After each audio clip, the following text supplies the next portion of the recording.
Bismillahirrahmanirrahim. Assalamualaikum warahmatullahi wabarakatuh.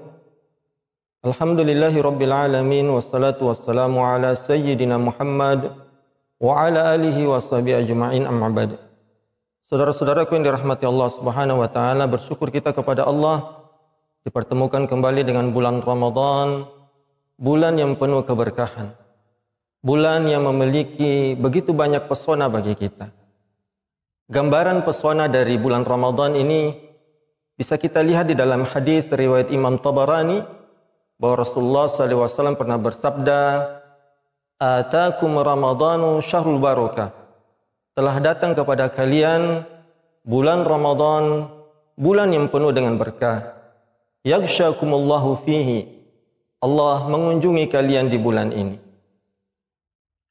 Ini di antara keutamaan, kemuliaan, keberkahan daripada bulan Ramadan yang menjadi sesuatu yang istimewa bagi kita umat Nabi Muhammad SAW yang tidak diberikan kepada umat-umat sebelumnya, bahwa Ramadan menjadi wasilah, menjadi sarana untuk kita semakin dekat dengan Allah Subhanahu wa taala, sehingga Nabi SAW mengatakan, yaghshakumullahu fihi.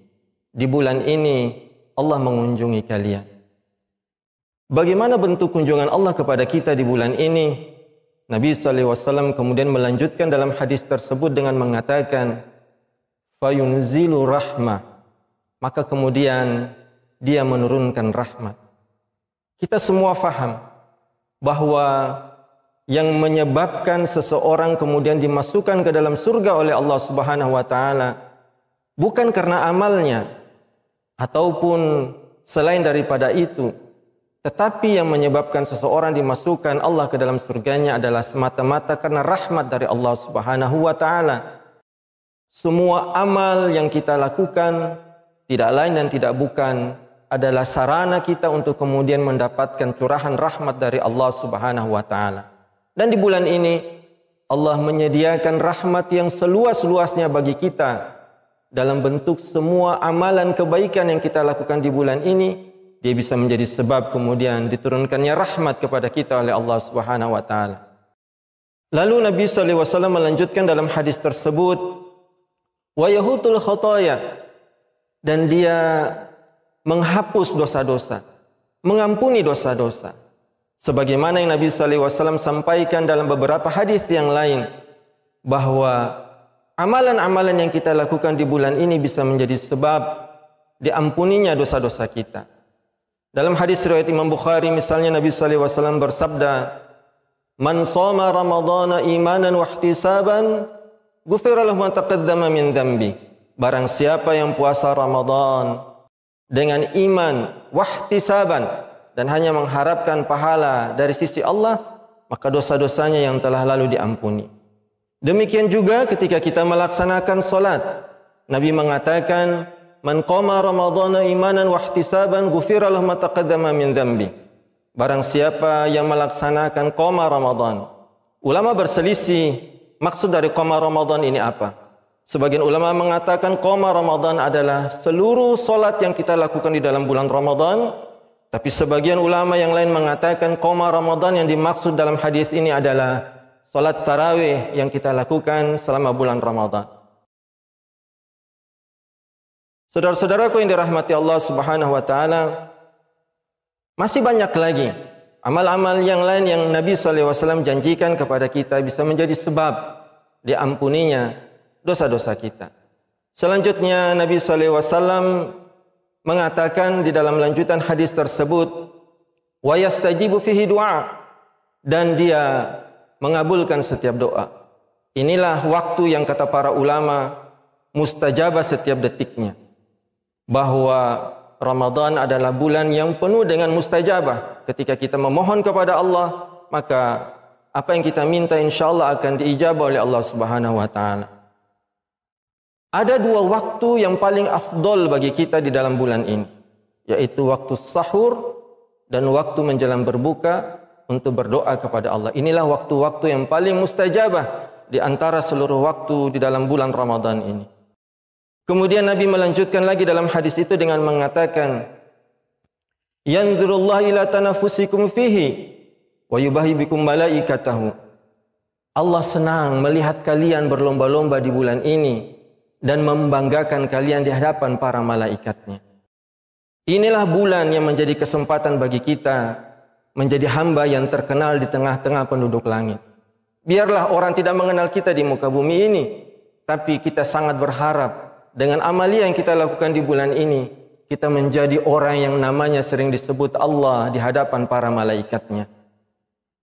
Lalu Nabi kemudian melanjutkan dalam hadis itu dengan mengatakan, fa'arullaha anfusikum khairan, maka tunjukkanlah yang baik saja kepadanya di bulan ini.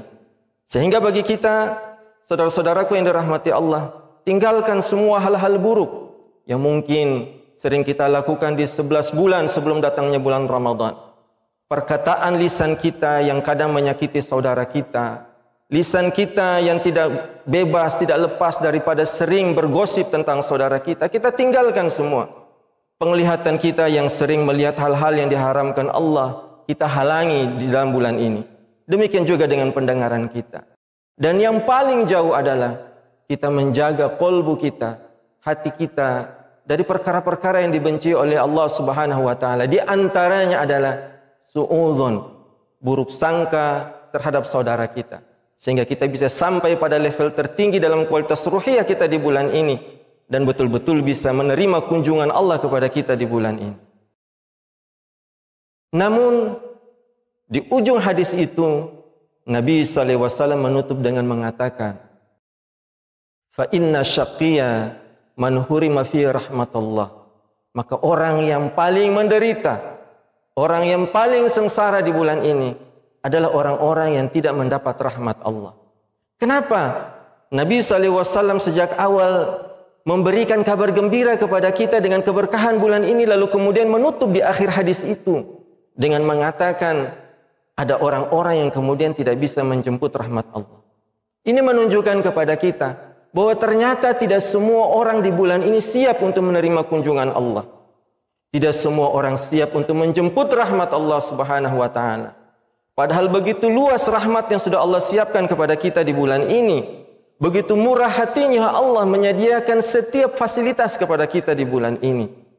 Namun masih ada saja orang-orang yang tidak mau menjemput fasilitas, tidak mau mengambil fasilitas yang telah diberikan oleh Allah tersebut. Kita berharap, saudara-saudaraku yang dirahmati Allah, kita bukan termasuk orang-orang yang sengsara tersebut, tapi kita berharap kita termasuk bagian daripada orang-orang yang bahagia, yang bisa menjemput setiap keberkahan daripada bulan Ramadan ini, kemudian bisa menikmati pesonanya dan menjadi hamba-hamba yang diangkat derajatnya di sisi Allah Subhanahu wa taala. Semoga apa yang disampaikan ini bermanfaat bagi kita semua. Aku li qauli hadza wa astaghfirullah taala li wa lakum. Assalamualaikum warahmatullahi wabarakatuh.